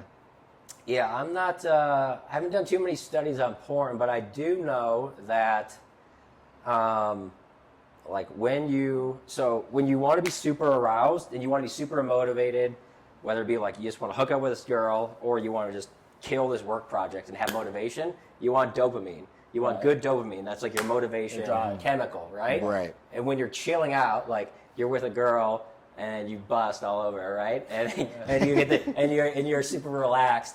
You're not that horny anymore, right? Yeah. You know what I mean? And your serotonin spikes and your dopamine drops. Yeah. So when your serotonin is elevated, you're not motivated anymore. You're relaxed. So someone with a porn addiction, if they're getting off like 3 times a day, that means their dopamine is dropping, their motivation, and their serotonin's rising, which is their relaxation lazy hormone. Yeah. So like if you want to be super productive, like if you're going to a call and you want to kill it, like jerking off right before that's not the move. You know what I mean? I know motherfuckers do that shit too. Yeah. Like they're like you want to spike the dopamine. Yeah. You don't remember the Wolf of Wall Street got pumped up? Yeah. I got busted up before my calls. I was like, relaxes me, bro. Well, that would work if someone is just like a sex addict and they're just super horny, super high stress drive. Like that would work for them. Because they'll calm them Because down. it'll like bring them to baseline. Got Because it. like baseline's here, normal people, where most people are like here, Yeah. and they need to like work their dopamine up. But like, yeah, someone with a super high sex drive, like they have to do that because if not, they like can't think. They'll be like me at like 1,200 testosterone levels, or like you can't focus on anything. Yeah. You're just like, you're That's just why we like need blasting coaching, bro. DMs. Yeah, blasted DM, just do outreach and shit. Yeah, you're like phones every meeting, That's fucking 8 weird. hours of screen time on IG. Yeah, whole work day, just blasting out DMs to chicas, huh? Yeah, bro, full-time job. Would you say that there's any natural ways that you found to improve sexual performance for a man and in his stamina beyond just testosterone? Yeah, I would say I'm blanking on it. What's the? It's not Viagra. What's the other one? Cialis. Cialis, yeah. Yeah. So I'm not a big fan of Viagra because it's just like your heart goes crazy. It feels like you're gonna have a heart attack. So what is the difference between them? I don't really know. Well, they both like increase your blood flow, but one is like instant release. It's kind of like a semi-relationship, but it's like snorting cocaine. Like you're gonna feel the effect like immediately. So that's like Viagra, and then you have the other one. What's Cialis. Cialis. Yeah. Cialis, So then you have Cialis. So I microdose that. I take 5 milligrams every day, and then that. People take that as an actual like cognitive stack because it increases blood flow. So they'll take it before their work day. Bodybuilders take it because it increases blood flow, so it helps with circulation. And then I take it because I want to hook up with girls and perform longer. And, You're a high performer. We get it. Yeah. So it's just like. Does it help the you best of both perform worlds. longer, or is it does it just make you like rock hard and shit? It makes you. It increases your sex drive. Like you're Okay. definitely hornier. You're definitely harder, and you definitely have more control, and you're more and you last longer as well. So it definitely helps. I would say that's like the biggest. That's like the biggest one I would do if you have low sex drive, because that'll solve the problem there. Are there any downsides as well? It's kind of like with the TRT or anything else where it's kind of you build a dependence on it. Yeah, I think you want to start like low. How does sleep play into all this? I know we mentioned sleep a few times, and Nas has been having some issues with sleep too, so we want to get into that. But what would you say are like actually some of the biggest sleep mistakes that most people make without even realizing it? Yeah, I would say when it comes to increasing your testosterone or libido, like sleep is the number one thing. Like if you prioritize and optimize sleep, like everything else will follow. And to optimize sleep is stress, exercise, and diet. You want to manage those three things. So like the biggest things that people screw up their sleep is like eating right before bed, like a big meal. That's gonna ruin it the most. So I've been wearing this Whoop, this fitness tracker, also a sleep tracker, for 3 years. So I have like almost like 1,000 data points of nights of sleep. So I know like when I have 1 shot of tequila versus 6 shots of tequila, or if I eat this giant meal, or I have like an 8-hour fasting window, I know exactly how that affects my sleep and my heart rate. So I have like a ton of data on that. So I know that like eating is very important, and also what you eat too. So it's like eating like very healthy, like from the earth foods that are low inflammation. So foods that are gonna like be more allergic to you, like if you're allergic to gluten and you're eating a lot of that, that's gonna cause a lot of inflammation in your body, which will impact your sleep. So and then also for exercise. So you got to find the Goldilocks zone for exercise. So there's people that don't do anything, that they need to do something, which is probably like 2 to 3 days a week of movement for 30 to 60 minutes. And then you have people that like me and you that are addicted to working out. And Min now is also addicted to working out. Doesn't look like it, but I'm getting there. Yeah, so it's like for those people, like I have to force myself not to go like 7 days a week. But if you go too much, then you overtrain, you produce too much stress, and then now it's hard for you to fall asleep, or when you do sleep, your body can't fully get in that state where it can start repairing itself. Gotcha. Do you have any recommendations? Like one of the things that I struggle with as well is like my mind is very active like before I go to sleep. So do you have any recommendations, whether it's a bedtime ritual, it could be a supplement, whatever it is, just to kind of like calm yourself down so you can actually fall asleep? Yeah, so basically like a morning routine, you want to have like a nighttime routine. So you want to like signal to your body like, hey, we're getting ready for bed. Okay. So it's like go in, like brush your teeth, make your bed, put on your comfy clothes, and I would say avoid screens for probably like 30 minutes before you go to bed, and try to keep your room as a place for sleep. Like don't a lot of people work in the room, but if you can avoid it, like treat your room as just like somewhere where you sleep. Yeah, so it'll signal to it. And then also it's just important to not spike dopamine. Like we talked about earlier, dopamine is a motivation receptor. So there's good dopamine, which is like exercise, seeing sunlight, being active, being around people, that spikes dopamine. But there's bad dopamine, which is you doom scrolling on your phone on social media. So if you're laying in bed, scrolling on social media, getting all these crazy dopamine spikes, now you have this high dopamine, and your serotonin Don't is give him low. any more fuel. He roasted The reason I'm laughing is I'm roasting this guy because like he'll send me a fucking random like cat reel like at like 3 in the morning. Yeah, I'm just like, but what the fuck are you doing? Stop Hey, it was doing funny, stuff. man. And he's like wondering why his sleep is fucked up. And I'm like, Yeah, so I would say that doom scrolling is probably the biggest one for people in 2025, just because it's spiking, and we do not want dopamine to be high before we go to sleep, because we want your brain and your body to repair, in order to get to REM sleep. REM sleep is when your dopamine is at its lowest. So if you're super dopamined up right before you go to bed with IG, TikTok reels, it's going to take a lot longer for it to get down and for you to get to REM sleep. So where if you chilled out on the dopamine and was relaxed, put on some music, dark lights, you want to turn your room into a sleep sanctuary. Gotcha. So like blackout curtains, if it's really noisy, earplugs. You want like a nice cool space. So if you focus on those 3 things, that'll like set the tone for going to sleep. okay. Gotcha. To touch on that though, do you have like an ideal sleep routine that you'd recommend for men to maximize recovery and performance? Yeah, I would say a lot of my friends, everyone's like really like physically active, but they're also like active in their businesses too. Like their minds are always racing because they always have ideas and stuff like that. So like a client I have in New York, he's like running for political office. He's like managing a bunch of businesses, and he's also training for a marathon. So he's doing all this stuff, and he like can't sleep because he has all these ideas. Right. So I'm like, what are you doing before bed? And he's like, yeah, I'm writing emails and I'm researching on topics. And he's not wasting his time. These are all things that are pushing the business forward.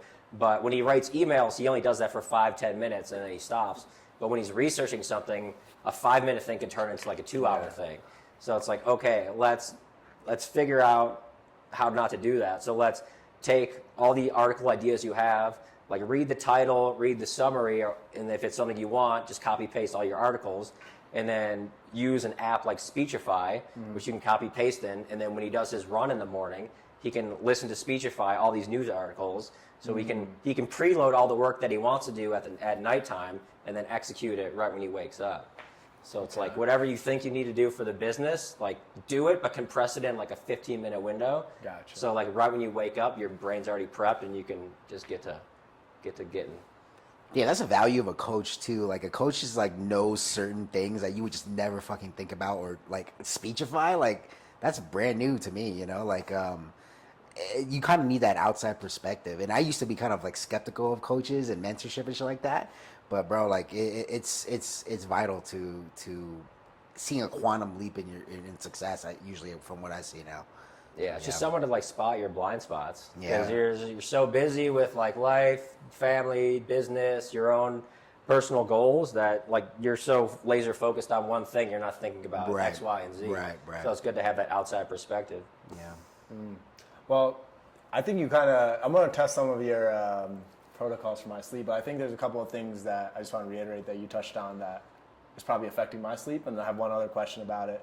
One is, I eat right before I go to bed, and it's a heavy meal. It's going to be a steak, some rice, like a super heavy meal. It's probably the biggest meal of my day. And then 2 is the doom scrolling for sure. The other thing that I struggle with, I'll wake up in the middle of the night and like just sweating. Like I always sweat in the middle of the night. So I don't know if you have. That's your ribeye. Is that my ribeye? Literally, that's the food that you eat before bed. That's why you're sweating. Your body is breaking down all that food. Like, you Like, I think would about get the cold stuff, I think stuff about in food as wood, and you're putting it in the fire. Food is energy. Okay, So you're okay. eating like 1,000 calories, which so I is, just gotta eat everything. calories is like energy. So you're Yeah. producing heat. So your Gotcha. body has to break this down. It's like your body's it's a computer, right? So it processes cognitive things, but also has to process all your organs and digestion and everything. So when you eat this giant meal, Yeah. it's like you're walking out of the office and you're like, you just throw like 1,000 pieces of paper and it's like, Yeah. yo, I need you to read all this shit and give me a report. Like wow. at 4:59 and the dude's clocking out at 5 and he's like, Right. fuck, now I got to be here for Right, another- exactly. I got to be here for another 2 hours. That's you these asshole. are these Why didn't analogies. you give me this at 8 a.m.? You know what's fucking funny too? Like right before this last night, Nas was like, "Man," he was like, we were like thinking about like just like what should we talk about and like, and Nas was like, "Man, maybe we don't need to talk about sleep, man, because I kind of know a lot about sleep." And then it's like now I just feeling like this dude knows nothing. Yeah, there's like these. I guess that you're like, right. That is the value of having a coach. Is like there's like I thought I'm pretty well versed with sleep, like waking up, getting the sunlight, all that stuff. But yeah, like I'm not thinking about the daily habits that I'm doing every day and why my sleep is kind of fucked. Yeah, so I would bet for you, I would like front load the calories, try to like, maybe you like working out on a fasted stomach. I know some of my clients do, but I would just try to shift your big calories to like early to mid part of the day. And if you do need something in the evening, do something like really light, like egg whites, Greek yogurt, protein shake. So that's going to Let me digest ask you about that pretty real quick. fast. I'm kind of shifting away from sleep on that. Like, so what I do and kind of what Min does too is kind of like really one meal a day. I have like some Greek yogurt in the afternoon, and then I have my big meal at night. That's why it's so big. What do you think about that? What do you think about that kind of one meal a day protocol? And I mean, to be fair though, like I'll have one meal a day, but I won't eat like for 4 hours before I go to sleep at least. How many? Is there a certain hour threshold that you should not be? Yeah, eating? 4 to 6. Okay, yeah. That's the window. Yeah, like 4 hours you get like 80% of the recovery or benefit, and 6 hours is like the maximum, 6 and longer. But it's also like you'll also just ruin it if you eat a ton too. So even if you eat at 8 hours, but you eat like 5,000 calories, that it's still going to screw up your sleep because it's like way more than your body can process. So like these are saying that you're eating within like, say your maintenance calories like 2,500 calories. So this is you eating like 22 to like 2,700 calories and finishing that 6 to 8 hours before you go to sleep. speaking of like rituals, have you looked into like breathing techniques and that sort of thing for slowing your mind down? Yeah, so mindfulness has been has shown the biggest to have the biggest decrease in cortisol and stress levels. So they did like studies on just a 4-day mindset meditation retreat, reduced people's cortisol levels by 20%. Okay. And then if they integrate it into their life just by doing simple like 5-10 minute, either at nighttime or day or morning time, it didn't really matter just as they did it. That showed, I think, like 12 to 15% cortisol reduction as well. But signs of like, if you want to calm your mind, I would just say you can do like Sadhguru has some pretty good mindfulness meditations that you could do. I do those in the morning. Joe Dispenza has some pretty good ones. Those are the ones that you're kind of like thinking in the future about, kind of like get you away. But yeah, if you just control your breathing too. Like the biggest thing too is like you want your mind and your stress to be down. So if you have a fitness tracker or something that tracks your heart rate, I know Brian Johnson, he talks about it too. He says like if my heart rate is at 45 beats per minute or lower before I go to sleep, it's like I know I'm going to have a really good night's sleep. Okay. So if you're at 45 beats per minute and you eat this big ass meal, I guarantee your heart rate's going to go up by 10 to 15 beats per minute because your body's like, fuck, now we got to get to work. So you want your heart rate to go down. So just think about like what's going to cause your heart rate to go down. It's like you're calming your mind, you're slowing your breathing, just being like very relaxed and very meta. Going, you got the low lights, red light, and like everything's very chill. You're not getting like spooked or like ramped up about anything. Gotcha. You just want to like think about like how can I lower my heart rate the most? Just get in that really meta state, and that's gonna like ease you into your sleep. Gotcha. So you mentioned mindfulness to lower cortisol before you go to sleep. Mindfulness. What else did you mention? I would say just not eating. Like, Not eating right avoiding before. giant meals beforehand. Gotcha. Okay, Anything so else? like the late night eating is a no go. That's something that people don't really think about is like the late night eating because they might have a habit of that. What are like some other blind spots that people typically have? Like I know I know about blue light. Even caffeine is something that like people do every day. How does that stuff affect your sleep? And is there a cutoff time where you shouldn't drink coffee? And Oh, whatnot? for sure.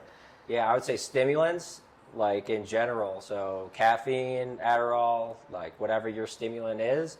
Like they say 2 p.m. is probably the cutoff. It also depends on like how quickly you metabolize caffeine. So for me, I'm like super light. Like if I have a sip of coffee at noon, like I'm not sleeping for 2 days. Like it just, I'm like super. Insane. Yeah, but my other friend, like in Denver, he'll have like an espresso like right before bread, and he like falls asleep like in 30 minutes. Yeah. That's so crazy. It's just like Yeah. people have different tolerances. So, but I would say for normal people, I would say noon, 2 p.m. would be like the cutoff of like any stimulant. And it's also like if you're going to bed at like 8 to 10 p.m., then I would do like 10 to 12 p.m. Like get your stimulants in early, get your work in there. Yeah, you know what's crazy? Like right before the end of 2024, I was drinking a shit ton of coffee and like even late into the afternoon, and I could not fall asleep like until like 3 a.m. 4 a.m. But nowadays I'm still drinking a shit ton of coffee and I'm like my natural metabolism is just not metabolism. My what's that? The what's that hormone that makes you go to sleep?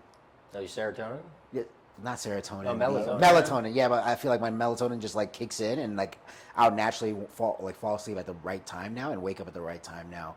But I'm still drinking a shit ton of coffee, and I think there's a lifestyle changes, you know. yeah, maybe my lifestyle changes. You're I'm like exercising more. I'm exercising, but plus I'm waking up right away and getting to work, and I'm just putting a shit ton of work in, and then like I guess I'm naturally tired by the end of the day now. As compared to before, I guess I wasn't doing that as much. I was kind of like having a little bit too much fun a little bit before the end of 2024. You know? Yeah, exactly. Yeah, yeah. They say you need like you should be in the same sleep, like going to bedtime and waking up at the same time, 5 to 6 days a week. So that's like the window to like really. How do you manage that? You know, Yeah. if you're going out or you have a great social life. So how do you manage that with your health? Right. Yeah, so I'm very disciplined like during the week. So when it's like Sunday night through probably Thursday night, sometimes even Friday night, like if there's nothing crazy going on, like I'm in bed. I'm getting to bed early, like 11 to midnight, and getting my 7 to 8 hours of sleep. Okay. And then if I do go to bed late, like if Sam's playing like on a Thursday night and we're out till 2 or 3, and I don't have meetings in the morning or anything, like I'll get my 8 hours in. I'll still like get the 7 to 8 in there, so I'm not cutting myself short because Friday's a work day, so I want to be like fresh for that day, and then I'll just cut it shorter on the weekend. But I pick my spots, so really it's like, when I was in my 20s, I would you just like burn the wheels off like Thursday, Friday, Saturday, sometimes Tuesday, tipsy Tuesdays, whatever. But now I pick my spots, so I kind of forecast like, okay, we have this event next weekend. Like I'll still go out to events, but I'm not staying out with the boys till like 3, 4, like 6 a.m. when the sun comes up. Like I'll go out, I won't drink. Like I've learned to like not drink when I go out now. So I'll just go out, slam some waters, like pick up a few IG handles and then come home. Yeah. Okay. Yeah, and then bounce. Yeah, man. What is your opinion on naps? Because I nap a lot, and Min roasts me a lot for napping. What's your opinion on naps? Yeah. I think for you, naps are very important because you're working out so much that you need that recovery. Yeah, man. I'm a hard worker, bro. Yeah, and if Wait, when you're napping at 7 p.m. at night, and then you're like, fuck, my sleep schedule's fucked up. I do that. And I'm over here like, man, what business owner like naps that much? But that's just me, though. That's just me. Yeah, I mean, if you're napping at 7 p.m., that's probably not good. Yeah. Well, usually when I'm napping at 7 p.m., I'm going out that night. I need to catch on my sleep. Yeah. He said this last time, bro. Yeah, but I mean, like they asked LeBron, like because he's like 40, killing it. They're like, yo, what's your secret? He's like he's like eating super clean food, and he's like sleeping as much as I can. He's like taking naps in between. So, because like for him, he's like a workhorse. And I guess somebody who like exerts a shit ton of energy, then you like, need it. Naps Yeah, you definitely. I guess a naps. question on that. One of the things that I experience when I nap is I'll wake up, like I probably nap for like 30 minutes, usually in the afternoon, like 2 o'clock or so. I'll wake up and my heart will be like racing. Really? Yeah, I don't know why, but Yeah, it could just be like from overtraining. You just have so much like stress in your system. Okay. Because when your heart rate's going, it's like your sympathetic and parasympathetic nervous system. So if you look at your Whoop, it'll have HRV, which is your heart rate variability. So you want like a high variability in between heartbeats, which means there's a good balance in between your like fight or flight system and your rest and recovery system. Gotcha. So if you have a low HRV, that means you're way too high on the fight or flight, and your body doesn't have a chance to like chill out. And it needs to be in this really mellow state for repair to go on. So generally throughout the day, you want it to be your HRV to be pretty consistent. Yeah, you measure HRV during your sleep. Okay. But yeah, ideally you want to like keep everything like very, very mellow when you don't need to be like super active. Gotcha. Can you tell us a little bit about, how poor sleep quality affects hormones? Yeah, there's countless studies on just poor sleep reducing testosterone by 20, 30, 40%. Yeah. Just, I think like they did just a week's worth of getting 5 hours of sleep a night showed like a 10 to 15% drop in testosterone in just 1 week. Okay. And then so it's like say you're getting 5 to 6 hours of sleep, but that's your average for 3 months. Like what's the effect there? Yeah. And then also when you get bad sleep, it increases your cortisol levels. Yeah. And cortisol is like the killer of testosterone. And it also messes your sleep up because you can't get into deeper REM sleep. So it messes your sleep quality so it's that up. self-fulfilling cycle. And then also, when your cortisol levels are high and you get poor sleep, your hunger and fullness hormone, your ghrelin and leptin hormones, increase. So now you get cravings, especially for carb-heavy foods late at night, and then your hunger hormone is decreased, so you're eating and you're not getting as full. You're not feeling as full. Gotcha. So then it's this spiral loop. Gotcha. And now you're eating before bed, causing you to have worse sleep, increasing your cortisol, which is lowering your testosterone, and causing you more bad sleep. It's this giant negative. I'm getting a flywheel. free consultation here. This is great. Yeah. Do you know Matt Walker? He's also like known as a sleep expert. But one of the things he said. Oh yeah, I think I know. I think he's been on JRE and a couple other podcasts. Yeah. But one of the things he said about to highlight the importance of sleep was he was talking about during daylight savings times when people lose an hour of sleep, the death rates actually go up, which I thought was like a really interesting fact. Yeah, there's I think there's a bunch of studies on that of countries that observe daylight savings time, and it's like car accidents increase. There's I think they did a work productivity study that suffered. There's just a lot of. Bro, did you hear this? I think it's the new Trump administration is trying to get rid of daylight savings time or whatever, just because they don't please do. What the fuck is the point of it, right? Yeah, we're not on farms anymore. Yeah. Yeah. Okay. Yeah. So one of the things I'm taking away from this as well, and I'm glad we're having this conversation, is I do need to start tracking my metrics. I was telling man, that's bullshit. I know, he was talking shit last night. I'm like, bro, because the numbers and the data usually tell the whole story, and what I guess, yeah, I mean, yeah, I mean, just kind of I know roughly what time I go to bed, what time I wake up. I have a routine, but you're right, stuff like the heart rate variability and I guess all these other metrics you're talking about, I think they'll probably inform a little bit better. Just I guess what I could work on. Do you have any? I know you use Whoop. I know Min has the Oura Ring. Is there anything you recommend? Yeah, Whoop, Oura Ring are probably the top two. One of my clients has Fitbit. I'm not too keen on the data. It's it'll have it, but it's not as clean as the Whoop. But I would say any data, whether it's accurate or not, at least you have some I think their trend lines are accurate. What number it shows you might not be accurate, but if you measured over 30 days and you see a trend line, I think that's actually kind of accurate. Gotcha. So you can wear that while working out, right? Because I'm thinking about I do jiu-jitsu. Yeah, you have jiu-jitsu. They make underwear and stuff, or an arm sleeves. You can put it you can put on your waist belt here, or you can put it here, around your. That's ankle. true. The one thing about the Oura Ring is I can't work out with it. Yeah, you can't lift. Yeah, I can't lift with this shit. But I do like the fact that it's just on my finger. I can sleep with this. Yeah. Can you sleep with that pretty well? I sleep with it. Yeah. Okay. So it's just on 24/7. Yeah, it's on 24/7. Yeah, and then the battery charger slides over top of it, so you don't have to take it off. Yeah, I'm gonna pick one of those. Oh, yeah, a little portable charger on it. Yeah, I see. Nice. Yeah, and also for you too, I think the macros too. I got to see how much fats, proteins, and everything that you're getting in.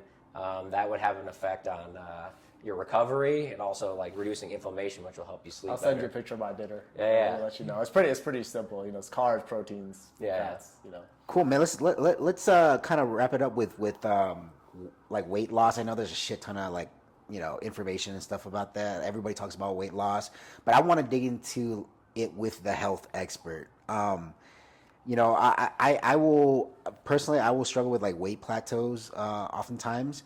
And honestly, I think Nas would agree. I don't eat that much. Like I really don't eat that much, and like sometimes I'll hit a weight plateau, and I'm only pretty much eating like natural foods. What do you think like are some of the just like big mistakes that you see guys make when it comes to like diet? Maybe I'm not seeing a blind spot. But yeah, like what's your take on that? Yeah, I think people think they're. I don't think people think they're doing like I think they're doing a lot, but they're not really doing enough. Mm-hmm. Like so they're like, hey, I'm doing cardio 5 days a week. I'm going to the gym, but it's like, okay, what's your heart rate at for those 30 minutes every day you're doing cardio? Are you in target zone 2 where you're burning fat? Are you doing it fasted on an empty stomach with like caffeine to help burn fat? When you're lifting weights, are you going progressive overload? Like, what is your effort level going in there? And then like people also think that they're eating clean, and I'm like, and then they show me pictures of the food that they're eating. I'm like, bro, this is covered in butter, and like this is like a 500 more calories than you think it is. You know what I mean? So like getting the actual tracking down, like how many calories, what's my heart rate burning during my exercises, and then like what are the actual macros I'm eating on a day-to-day basis, and am I doing it consistently? Because people think like I can eat clean, Monday, Tuesday, Wednesday, I'll have a cheat meal Thursday, eat clean Friday, and then like go off the rails Saturday, Sunday. And they're like, well, I'm not losing weight. Well, it's like, okay, you were a 200 calorie deficit for 5 days, but you were at a 2,000 calorie surplus for 2 days in a row. So you're actually net positive. So you're going to be gaining weight in this scenario. So it's just like being really, really consistent with what you're doing over a long period of time. Which sucks and people don't want to do, but that's what you have to do. Yeah, got it. Okay, maybe I gotta audit my shit a little bit use deeper. Like a macro tracking app? Yeah, everything. Yeah. Like I progressive overload. I drink caffeine in the morning. I don't eat until after 5. How many calories are you? Right now, no more than 2K. But I could probably go down a little bit more. But I'm a big dude too. So 2K is not a lot. Yeah, 2K is not a lot. What are your macros? Like how many carbs, proteins? Fats? 40 to 45% protein, and then like fats about 30, 35, and then like the rest carbs. I try to stay away from carbs, but sometimes Mm-hmm. Yeah, I mean for you, it's like especially like for me when I like to get shredded. Well, just like semi-calorie restriction, so like backing off, increasing cardio. So there's like 3 levers you can do. So you're just increasing the workload, the energy output you're doing. So it'd be like, okay, let's add 10 minutes more a day of cardio. Let's see what that affects. And it's like, okay, let's drop the calories. So I'm eating 2,500 calories. Let's eat 2,200 calories. Let's see what response we get there. And then if both of those aren't working, then it's like, okay, let's change up the macros. Okay. So now it's like, I need to turn my body into a fat burning machine, and we got to go into ketosis, which means your body is burning fat and not carbs for energy. So it's like, let's drop all the carbs. We're eating only veggies and only protein. Okay. And then when you do that, you should have a pretty decent response with the weight. And then sometimes your body just gets tired. So you just have to like go into a maintenance mode for 2 to 4 weeks, kind of let your body like restabilize, get accustomed to the new weight that you're at, and then hit it again. Got it. Okay. I guess I'll definitely be hitting you up with some more questions about that, bro. Yeah, we have to rewind this and take some notes for ourselves. Can you? I know gut health is like a huge part of like eating food, and also like huge part in like mental health, hormonal health and that sort of thing. Can you just give us like a kind of a primer on gut health and why that's important? Yeah. I know there's like a lot of like food allergy tests that you could take for gut health, but I'm not too big on those. I would say just eating listening to your body and eating the right foods that you feel like has a good response and not a big inflammatory response, and also eating like things like kimchi and taking probiotics that are going to have good gut flora in your body. And you could also solve like ADHD with eating a proper diet. So if you eat a super high carb diet, like that's going to make people with ADHD go like they're going to be extremely lazy and very unproductive because they're just going to be like, think about it. If you're fasting and then if you have lunch, so what I do, my first meal is just like really light. It's eggs and then it's yogurt and some fruit. So it's like I'm getting a little carbs and fats and proteins, but nothing like super high carb. But if my first meal was like 50 grams of oatmeal, like I'm gonna have this huge glucose spike, and then my brain's gonna like be in a dump, and I'm not gonna be as productive. Gotcha. So I would say for gut health, it's also like cleaning it out, like eating like clean natural foods, so there's nothing like stuck in your stomach. So when you eat bad food, it's still like things take like 1 to 3 days to fully digest your body. Okay. So if you eat something shitty on Monday, like you could still be feeling the effects on like Wednesday. Like it's not like gone the next day. So and then that stuff gets processed through your body. So you need to like burn it out and sweat it out. So it's like a long process of doing things like very clean. Gotcha. Do you have any recommendations in terms of like supplements? You know, I know it's kind of like the tip of the pyramid, right? Like supplements or, you know, things that guys should take just on a regular basis. Yeah, for supplements, I would say gut health or just like health in general. Could be both, yeah. Yeah, I would like the main ones I always do especially for like people who are active is like creatine, 5 to 10 grams, glutamine, a scoop of collagen. You want electrolytes first thing in the morning. That's kind of like the morning cocktail that you should have. And then also amino acids. So, what do you like to do for electrolytes? Because I'll just do some salt and yeah, some lemon. salt's fine. Yeah, salt and lemon's fine. That's like the cheap way to do it. Yeah, you can get some electrolytes that have like a little bit more like extra magnesium, potassium going on, and some other electrolytes on Amazon. But yeah, for the most part, salt's like kind of the major one that you need. Got it. But yeah, and essential amino acids too. That's good for your body and your brain. Got it. All right, man. Let's get to the good stuff, bro. Very, very important question for you. How did you build your harem of mamacitas here? Man, it's an evolving process. But when I first got here, it was in 2022. Yeah. It was very easy to do. It was Bumble, like online dating. Yeah. Just that recently too, huh? 2022 and 2023 were real. It's pretty easy to date on Bumble because 2022 we were just coming out of COVID, so people like weren't they were traveling here, but not like crazy. Yeah.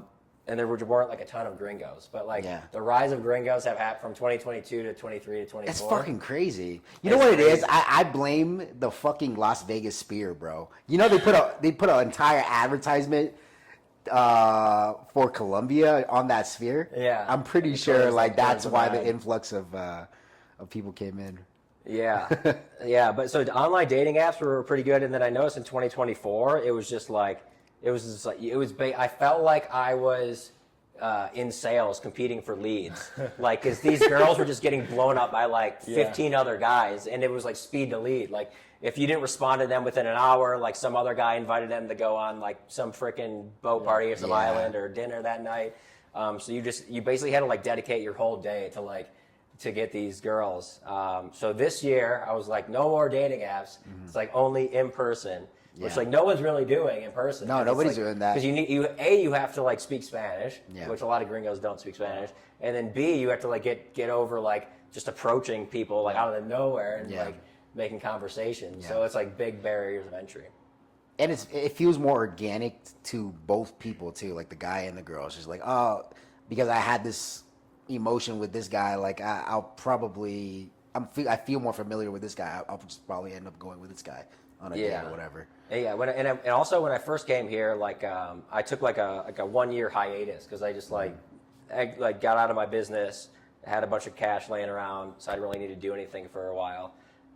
And I also was like, I've been working since I was for the last like 12 years. You know, like right out of college, I started work like high school, right to college. Right out of college, I had like like a 2-week break, and then I started my Air Force career, and then Oh, shit. and then I was working double time Air Force, and then building my real estate business. So I never had like a break. Did you find it hard to get back into it after a Oh, year dude, break? so hard. It was I was about to say, 'cause very hard, bro. I'm like, once you get It out was of it, so it's- hard. I was way harder than I was expecting. Yeah, Like, yeah. so yeah, next time when I go on like a sabbat, like I am never like fully checking out. Yeah, again. yeah. Because once you fully check out, Yeah, you're like, bro, that's why it's I like, asked Sam that's- too. I asked Sam because he's on his DJ rise right now. Like, and I asked him like, when are you gonna get into business, back into business, bro? He's like, probably Q1 of this year. I'm not sure where he is right now. We'll have him on soon, but I know taking a break sometimes can be a little bit hard to get back into the mode of shit. So Yeah. So this year's all about like time efficiency. That's another reason why I'm like no dating apps, because like Yeah. they're just so time consuming. they are, yeah. So like the best ways to do it is like A, in person, and then B, just like going to events.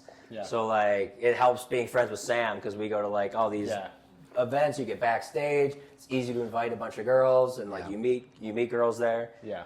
So I would say events is also like a top tier one as well. Yeah. Well, I want to know, what do you love about the women in Colombia?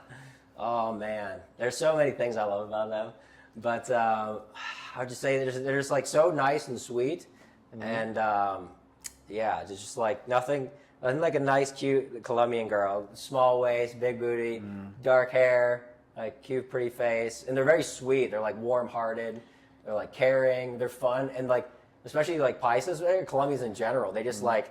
It's like they go with the flow. Like you can invite them anywhere. Like as long as like fun is involved, like they're down. They're down, They're like, they're like, hey, we're going X, Y, and Z place. It'll be a ton of fun. Like you can bring a friend if you want. Like that's the only information they'll have.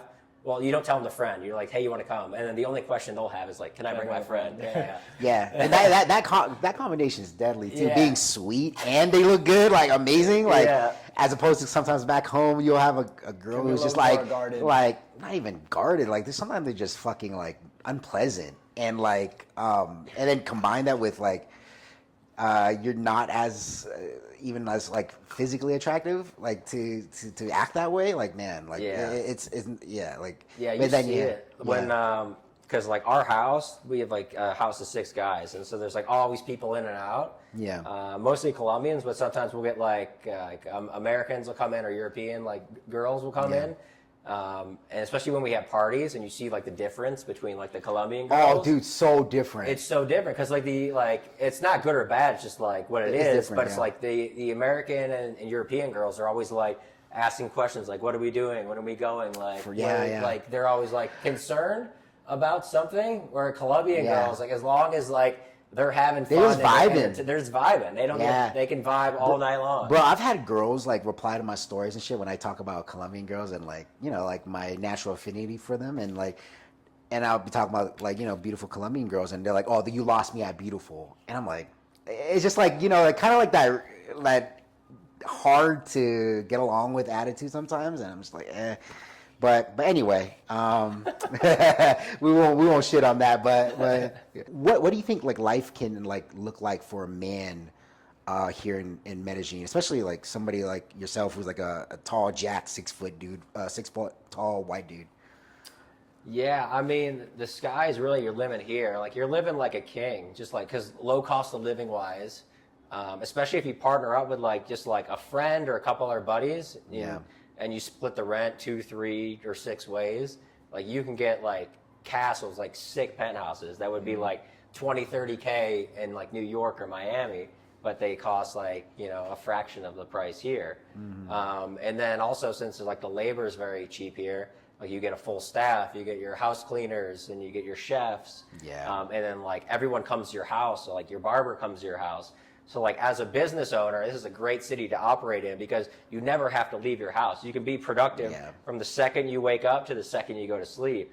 Because you wake up, like we have a gym, basketball court, we have a sauna and an ice bath, and then we have our chef, and then people clean. So I wake up, I do my morning routine, I eat, I work.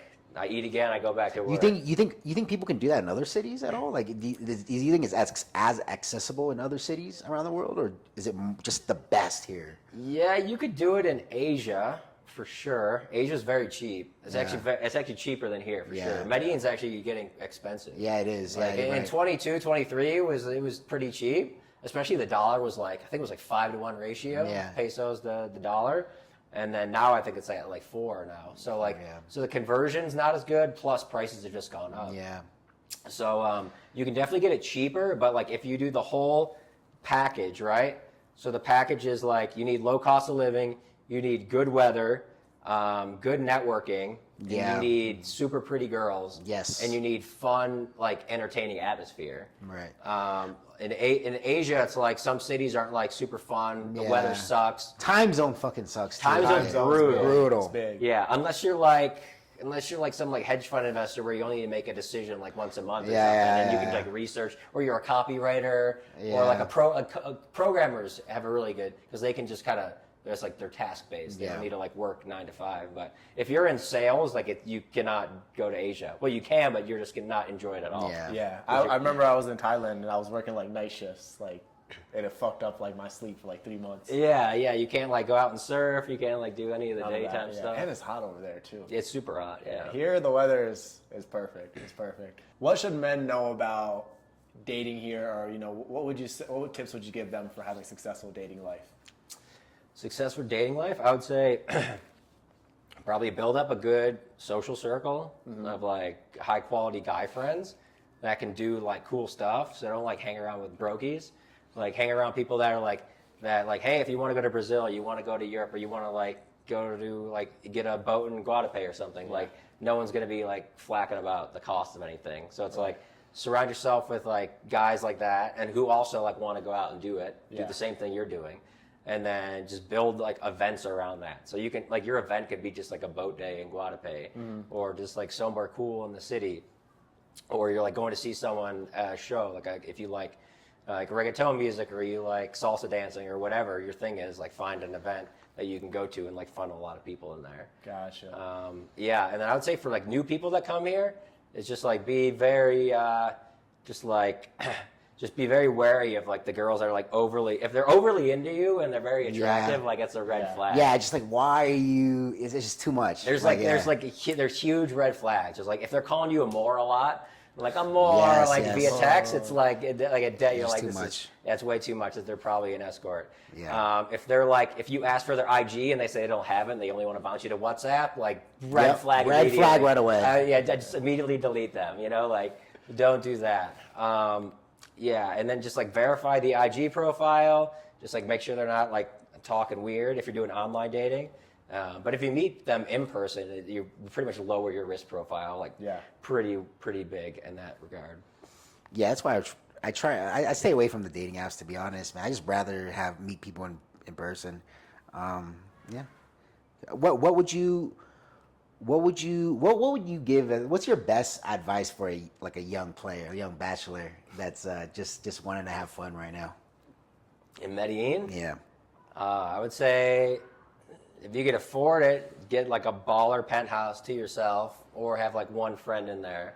But just like the key thing in Medellin is the view. Like your guys' apartment is a sick view. Yeah. So like if you could like bring friends back or bring girls back, and you'd have this like crazy view of the city with like a sick penthouse, like 2-3 bedrooms, a lot of space.